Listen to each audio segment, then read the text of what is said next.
to find out some about the struggles of that population and your approach in helping them. Yeah, I started working with veterans when I was at Yale University.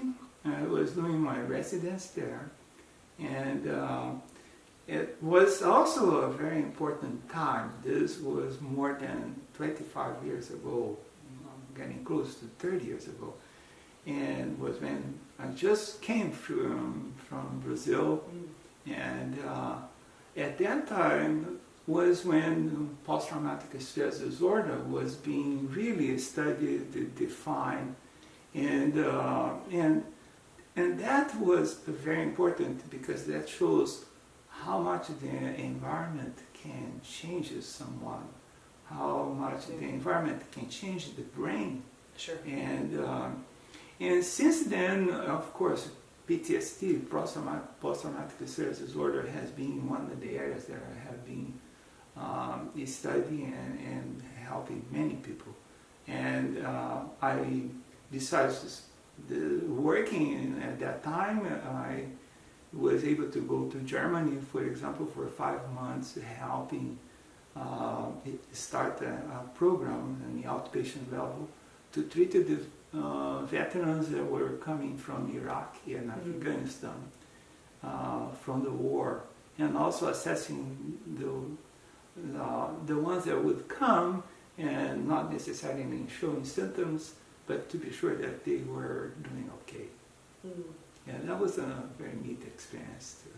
Yeah. And post-traumatic stress disorder is one of those that, as you were saying, it has had a lot of study, but some people still dismiss it. You know, it's largely dismissed, and it's maybe a lack of imagination. If we can't see the wound on the outside, it's often hard for people to understand. There are all of those layers to the human being. So it's a wonderful way to kind of show people this is how we are interconnected.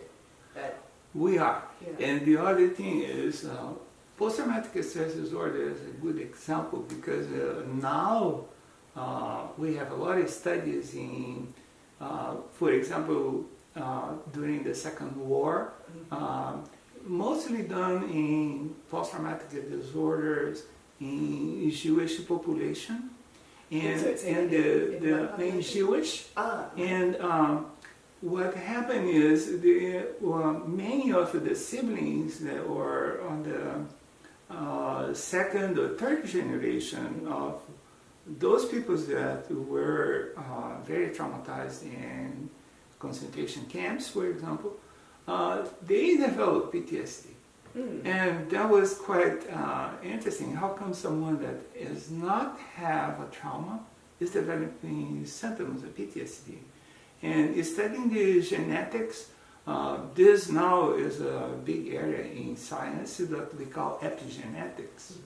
That means epigenetics means how much the environment can influence us, and also can influence the second and third generation and transmit that experience to other generations. That means this is so important because when you are taking care of someone, you want to do the best for them, because if they're going to have children, and that what their condition is going to affect their children.